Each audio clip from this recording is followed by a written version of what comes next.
So we are back. Welcome. Hi. Hi. Welcome to another episode Of our podcast at Queer Prism 256, and today we are going to be talking about Relationships and money and sex. sex and money. Sex and money. What is a relationship without sex? Exactly. So we are going to be digging deep into these random topics, and hope you enjoy our podcast for today, and your feedback is welcome. Yeah.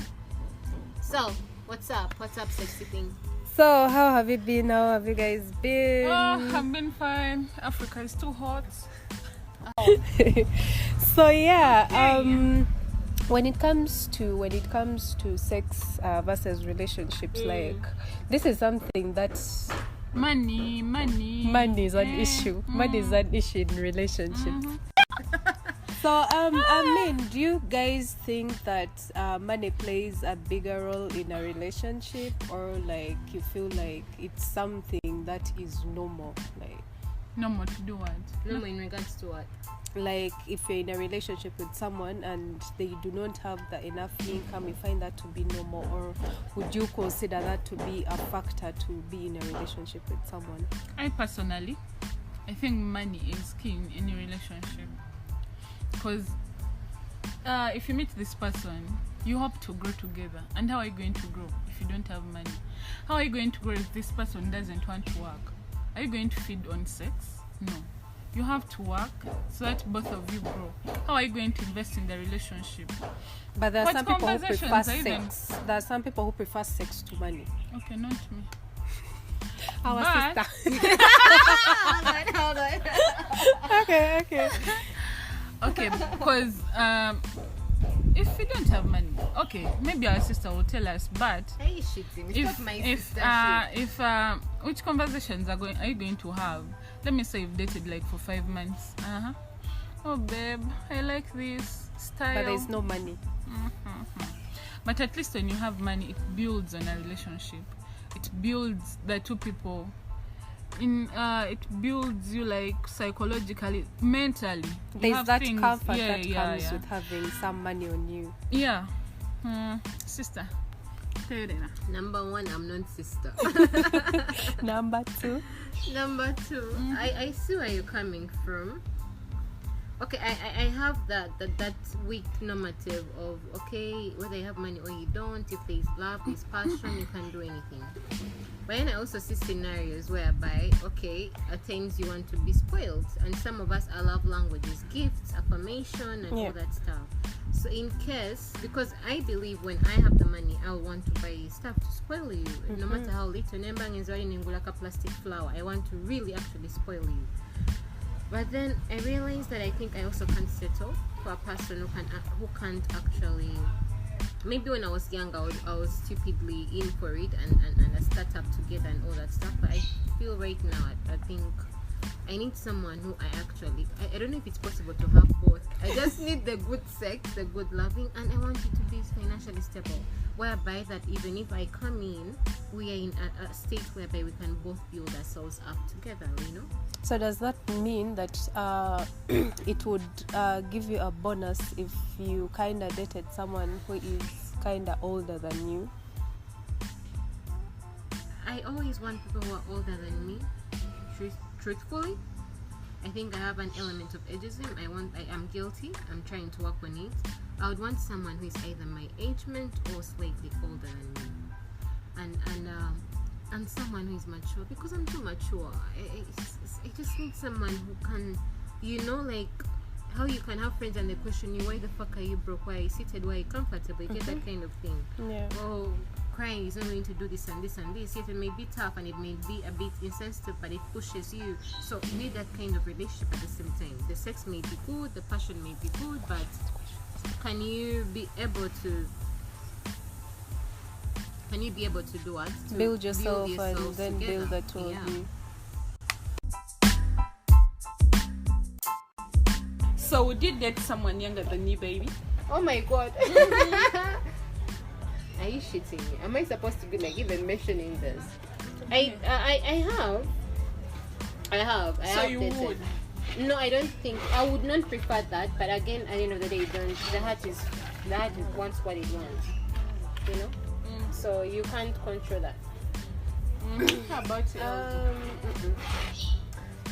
Attracted to someone who is older than me. Why? Is it because you've dated older people? It's and not you've that. heard stories about young people that are not nice? Not really, but I feel like if I am young, I feel like if I'm young, then I wouldn't want to be on the same level with that person. I feel like I want to be challenged. Yes, I feel like I want to be challenged, and so I'll prefer someone who is older than me. And so, are you trying to say that everyone that is older seems to be having more experience and maturity? Hold on. No. And maturity. And in your case, which I feel like is financial stability, do you realize that? I did not mention. No, I'm just asking. I'm asking. In your case, is that so? And do you realize that even you can probably find the same things in someone younger? First of all, don't get me wrong. I didn't talk about the financial bit because there are people who are younger and they are financially well off. But to me, what attracts me to someone is their personality. Your on billboards. And for you, you're down. Let me calm down. Less than 10 years old. Okay. So I just feel like I get attracted to someone's personality, and there are some other things that really draw me to someone. Like, it's not about the money, that comes as a supplement, but how do you reason? Like, in some scenarios, if we're having a deeper conversation, how do we relate? Like, is everything flowing? Are we on the same page? Like, there are certain things that I consider, but I wouldn't consider someone to be in the same age bracket, or like me being older than that person. So I wouldn't see myself dating someone.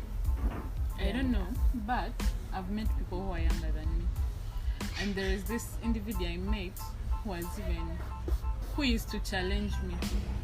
Like, they'd be like, I'm going to do this, and that. They do it. Yes, and then they do it. It depends on someone. Do you know that there are people who are younger and behave like people who are 35? Yeah. And you meet a 35 person year old who behaves like a 20. younger. Yeah. That goes back to the personality. What attracts you to this person? So maybe that is when the ageism like comes in, and then you're like, okay, maybe the age wouldn't matter, but I'm attracted to this person because of their personality, and maybe because they're ambitious and they know what they want. Because there are some people who are younger and they can show you that they're ambitious and they know what they want. They have a certain goal. Or because you can actually get to their brain and those brains. You can fuck those brains. Fuck the brains out of them. So yeah. LJ, how would your ideal relationship look like? Are we in a portfolio right now? Are we like I feel trying like to I'm being put on a hot hot seat right now, but Okay. Yeah. Go ahead. I feel like my ideal person, to me, when it comes to love, I feel like love should be mutual. It should be a mutual feeling. And if you're not ready for any commitment, do not commit to anyone. Don't waste anyone's time if you're not ready for a relationship. And I feel like love evolves. You might meet someone today and you feel like you've met your whole world, but then the next day you feel like you do not know that person at all. Or the next day you feel disgusted. Yes, you Because really the do. chemicals of love in your body have disappeared. Exactly. Yes. They keep on evolving. They keep on shifting. Today you will feel like you're red. The next day you feel like you're purple. Today you're like drooling and oh my baby's so Exactly. I next can't time do you're that, like my babe. what the So I feel like when it comes to love, you have to be committed. And are you ready to handle this person's baggage? Are you ready to handle this person's moods? Are you ready to constantly argue about a certain ex, constantly texting you in the middle of the night? Or you feel like it is something you must be ready for, and it is something that someone is going to be willing to tolerate, someone is going to be willing to die over or make sacrifices for. And to me, if you meet that one person who is ready to handle all these things, then you're in the right track. But other than that, do not waste your time to commit if you're not ready to commit.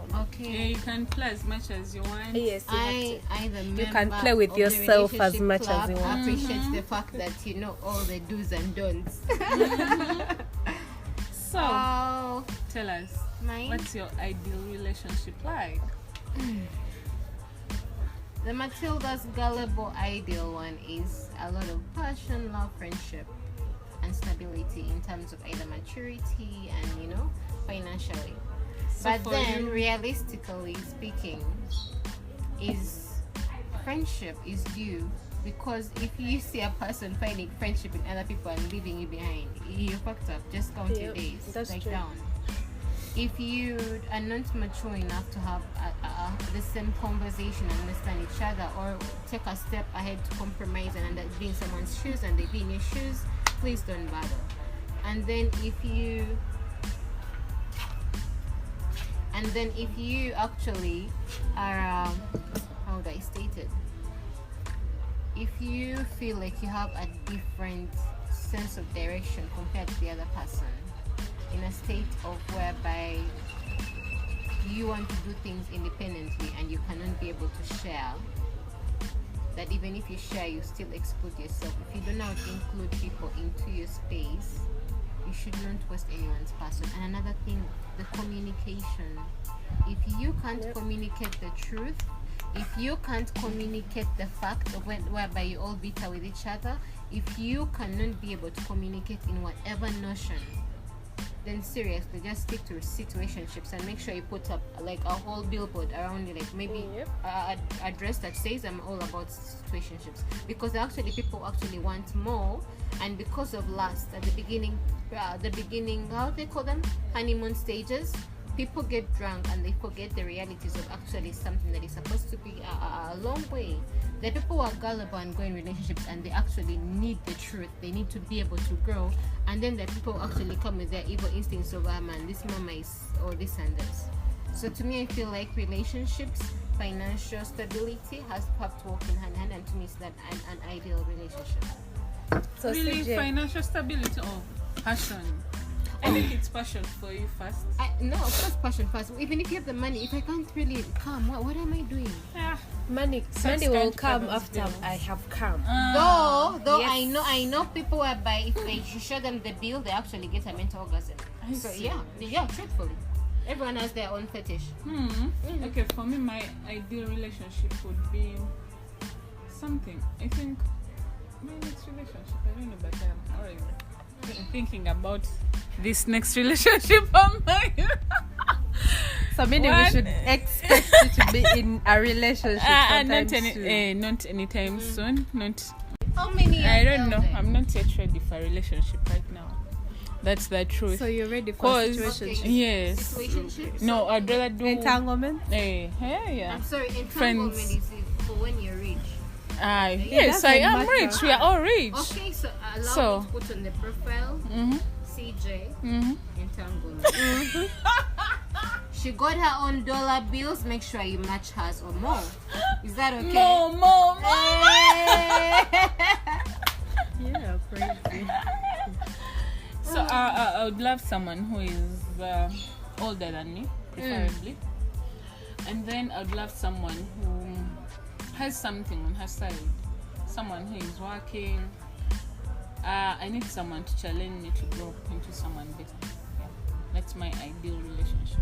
Oh, so in other words, you old mamas who all want just maturity. Yes, we want to be challenged. Seriously, I believe right now if you are born in the 90s, I am sure. We're all You born don't in the take 90s. Come And on. you're not 90s. taking shit. It doesn't Early matter. 90s. Let's just Not say like 90s. 90s. Let's not specify. Okay. Oh, okay. Yeah. How do you deal with friends of your partners, your exes, best friends, close friends? I feel like Who is that? I feel Till like till the goal. As a person who comes from insecurities, frankly, because of when you've been in solitude for long and you're a loner, you have that possessive nature of the one good thing that comes in your space, and it's unhealthy, but it's a coping mechanism of the fact that you're excited that you have this one thing that cherishes you. So when you see someone else coming for them, you feel like, yo, you're taking my, going that to is take- my yeah. stuff. But it's because we have that insecurity. You get it? I held it before, and I had to talk about it for me to actually be able to adjust So you for believe someone to it's guide me. yours. It is my problem. I don't have the right to throw it on someone else. The least I can do is talk to my partner, and when I talk to them, excuse me, make sure I'm not looking well. So when I talk to my partner, I make sure that I let them know about my insecurity, and then when I do so, they actually have to meet. I actually have to tell them that I need them to meet me halfway, you know, so that they can show me. Like, for example, even if they call someone and I'm all sagging and mad, I'll endeavor to talk to the other person, and I actually end up finding that they're actually also interesting, and I'll also gain from their friendship. You get where I'm coming from? So instead of us being possessive and mad, let's meet the other person, or let's meet together. Make sure that you actually tell the person, communicate and tell them that actually I have a problem, I have this insecurity. It will make you feel better. You get it? Because if you don't communicate it, you're going to be possessive and jealous, and then at the end of the day you're losing what you love because you can't communicate. If you're in a relationship, tell the person your insecurities, ask them to help you out in that scenario. That is my view about it. Because come on, there are exes who are wonderful friends with a very special bond. There are friends who have been like together since kindergarten, and then there are cases whereby even people don't even want you to be close to your family, because guess what? They feel like your family is taking them away from you. Like, it's not your fault at all. It's just an insecurity that developed courtesy of the events of life, and you have to be able to let someone in to be able to help you. Yeah. LJ. Tell us. How do you deal with How do I the deal friends with of your person? Well, I feel like that is something very hard to deal with, because we as women, we are very emotional. We are very, very emotional creatures. In that, yes, we are very, very emotional and very, we are very the toughest jealous. motherfucker ever because we protrude shit. Exactly. So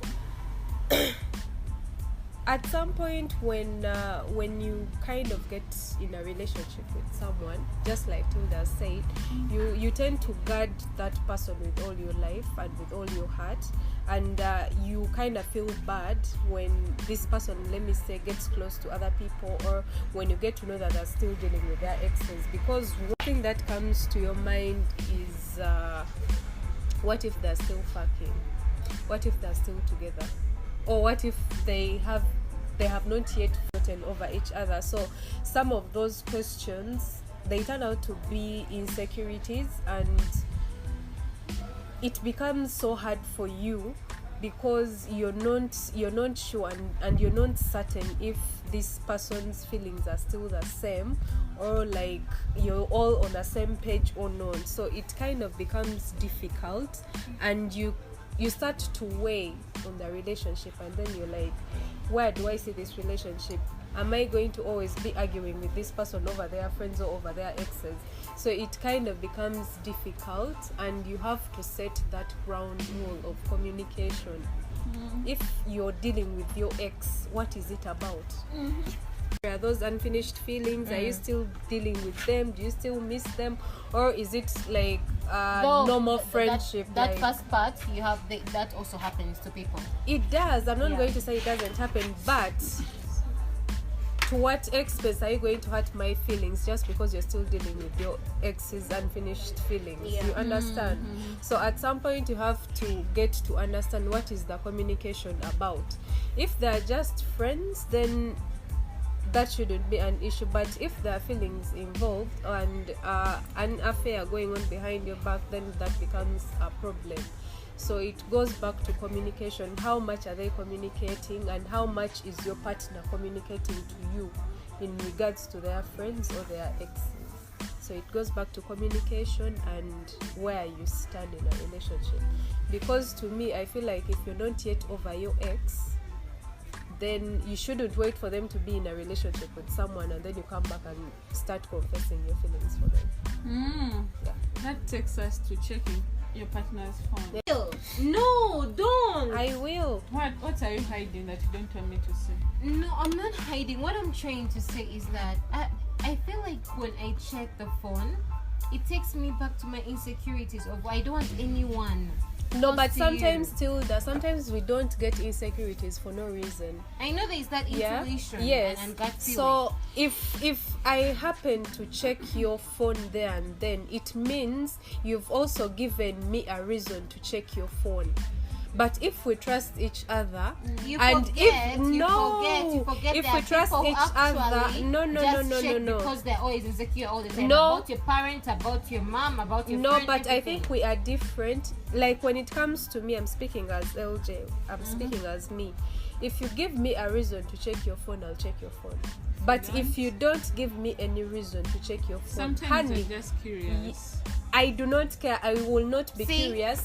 See, there's a sister No, here but who is I will curious not. for no reason. No, but no I will reason at all. No, She just wants no. to check and see who is in your life. Who is No, sitting but around there you. you've not given me a reason to. Okay, now I'm telling you, there are scenarios where the people actually. I will not just check your breathe. phone. I'll just simply come and ask you. Unless if there is something going on, then Yeah, I'll I have to I'll dig check your deeper. phone. It's so funny that the people who normally check their phones are the ones who don't want to give out their passwords. Me, you have my password. You will check each and everything, but all in all, if you give me a reason to check your phone or to be an FBI on you, I'll be an FBI on you. Yeah. If you don't, then I will not. No, Yeah. I'm telling you, as a, Yeah. as a person who has insecurities. Okay, once in a while, if you're doing your own normal shit of like maybe you're going through the Facebook to just go through. And then the wind will blow you to the WhatsApp page. No. Then listen to LJ. Like I like to, because my timeline is boring. I don't like following people. I find like they're too boring, and when they're They're too happy shitty. and too shitty and unrealistic. But then at times you want to see interesting things that your partner tells you it's interesting, and you just go there and it's gone the wall. Oh, you want to know who they are following? No, it's funny. I've never wanted that. I've never wanted to know that. Oh, Jesus Christ, you're crazy. Wait. Okay, she's not crazy. All I'm trying to say is that I wouldn't want to know what you're following. I'm not even interested. Unless my gut feeling says something. Exactly. But if it doesn't, I really just want to go through the different people you're following. No. Why are you making me repeat the same thing? I really just want to go through your timeline because people are funny for you and then it rubs off me.